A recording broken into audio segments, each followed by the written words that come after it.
So speaking of Pac, nice segue for the Cool Relax. Are you still down?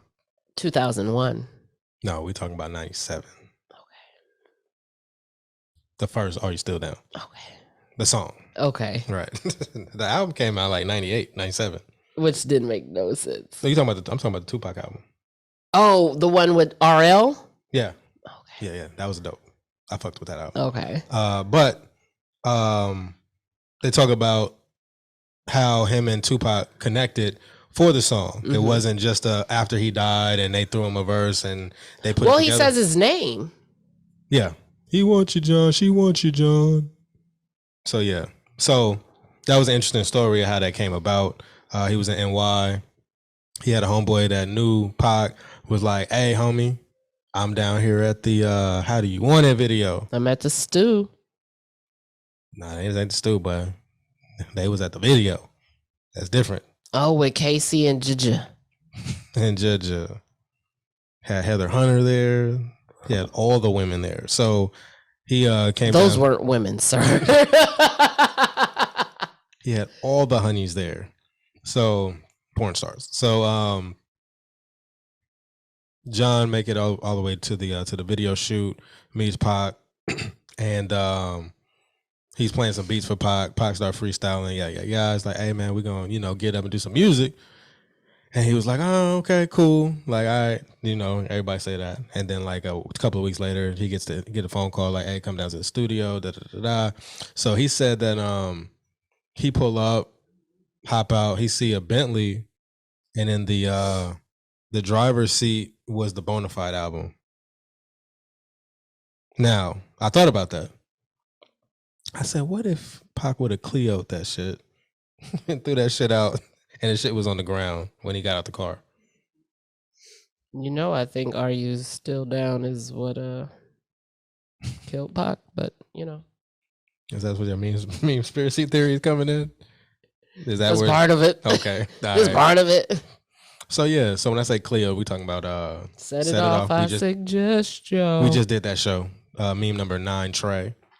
Go listen to that. But yeah, he said that Pac had the Bonafide album sitting in the seat. I can't believe Pac wanted to work with him after listening to that. Well, he wanted to work with him before that. He probably heard the hits. Right, before, but after listening to that and hearing a grown man sing about waking up wet. Segment 3 coming.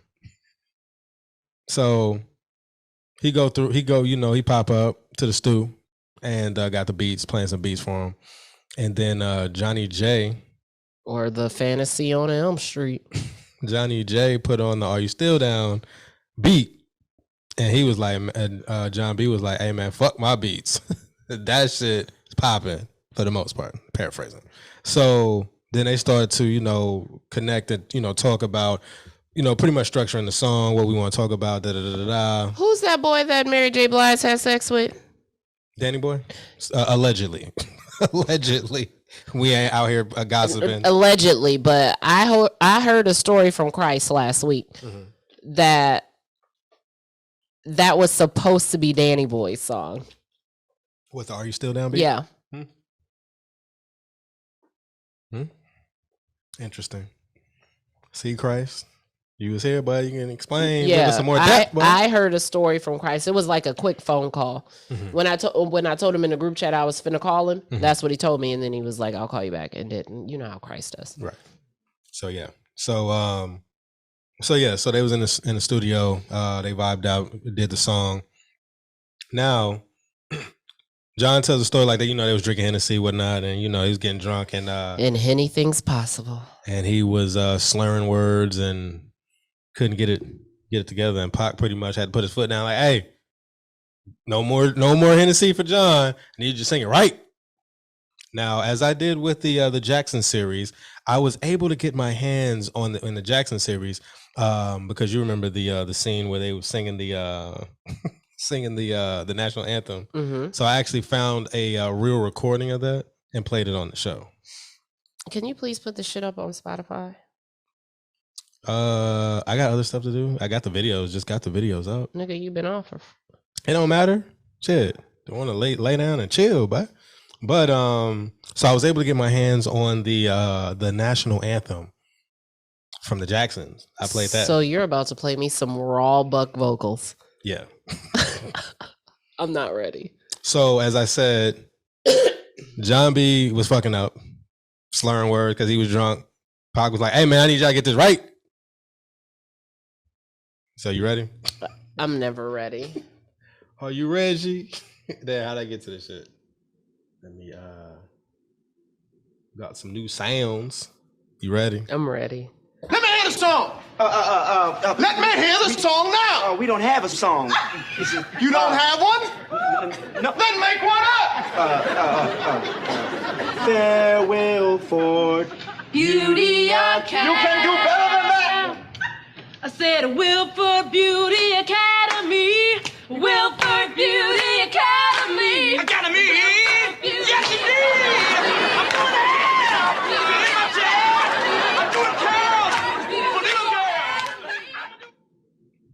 That was from, you know where that's from?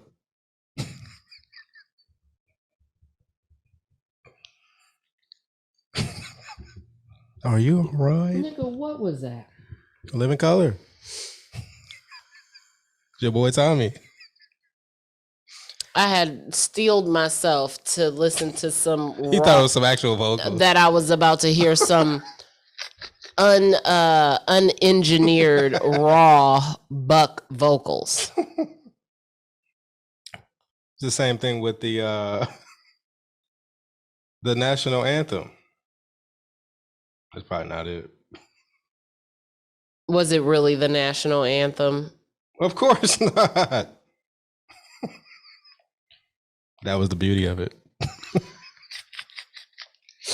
So yeah. Okay, so Pac made him get it together. Get it together. So yes. Okay. So boom. So yeah, so he picked it up. He got it together. Okay. So boom, they laid down the song, done. Boom. 2 weeks later, Pac gets hit up. So one of the things that was said on the Unsang It joint. Are you still down is what killed Pac. Well, we'll get into that. Well, you will get into that. That's your meme-spiracy theory. Somebody said John was the last person in the studio with Pac. I was like, what? Again, I understand this is TV and you got to be dramatic. But it's like 2 weeks later he gets killed. But I'm like, Pac was in the studio every day. So I was like, the person that said that, it was a brother that said that. I was like, hey, John was the last person that Pac was in the studio with. I'm like, come on, son. So yeah, so Nigga, the what was the name of his group with Gaddafi and them? oh, the Outlaws. They had a project getting ready to come out. One I'm Nation. sure. Yeah, the One Nation album. Everybody was in the studio with Pac on the East Coast. Buck, goddamn, what's that boy name? From fucking Black Moon. Most Def. I keep thinking about Buck Wild, but that's starring Buck, the radio personalities. But anyway, but yeah, he was in the studio with them. Redman, Method Man, all of them doing the East Coast One Nation album. So Pac was always in the studio. So boom, Pac's get. But every time somebody does an interview that has to pertain to Pac, they'll be like, I was the last person in the studio with him. I talked to him while he was in the car, right before he got shot. Like he hung up on the car phone with me. And he was like, I love you. And then he got shot. I heard the shots. So yeah. I was the last person to come in the hospital room. It was like he was waiting on me before his heart gave out. So yeah, so boom, Pac get hit up. He dies. We already know the story about that. So now before Pac dies or gets hit or fakes his death, John pretty much turned the album in, turned the song in, whatever, and then the record labels was like, oh no, you know, we don't know the image, you know, Pac, Thug, you know, thug style, you know, we don't want that image, you over here with the baby face and all that. So we want to separate. And then, you know, it was like, hey, John was like, hey, you know, this is the future. Because he said nobody was really doing songs like that. He did mention Meth and Mary J, You're All I Need, but no one she just sang the hook for the most part. He rapped. This is actually him singing and Pac rapping. So it was more, you're not saying and he also made it clear this is not the first time this has happened. They're not saying that he's the first to do it. So what is he saying? Because it sounds like you're saying a bunch of really words. But he was like, nobody's really done it to that level. That's what he's saying. What level? Where you have the R&B singing. And a rapper come into a verse. Right. Now he mentioned Rakim and Jody Watley. We have Grand Puba and Mary J. But before or at that time and a little bit before that was just hey. What year did the Fugees come out? Well, they came out in early 90s with their first album, and then the score was 96. Okay. Continue, John, because you're talking. John and it's not nobody listening. Nobody's listening? Okay. Okay. John, I'm okay. Okay. So yes. So the record labels was pushing back. It was like, nah, fam, you know, we can't do this. So it was giving them all the excuses. Then, you know, Pac passes. Then it was like, hey man, we gotta put this out. We gotta put this out, man. We gotta capitalize on this. I'm glad they kept it in the tuck. So they held it, but they put it out and then they did a video for it. And then John was like, he didn't want to do it because it felt disrespectful. But then Afeni gave him his blessings and was like, hey, you know, Pac played this for me. He don't really play his music for me, but he played this song for me. And that's the reason why Pac's posthumous album was called Are You Still Down? Because she liked that. Right. So that was an interesting story in regards to that. So I was like, all right, cool. But I was the last person. Well, John didn't say that out of his mouth, but the person that said that was like, yeah, John was the last person that was in the studio with Pac. He got shot that night. So it was like he walked out the studio and got shot. Right.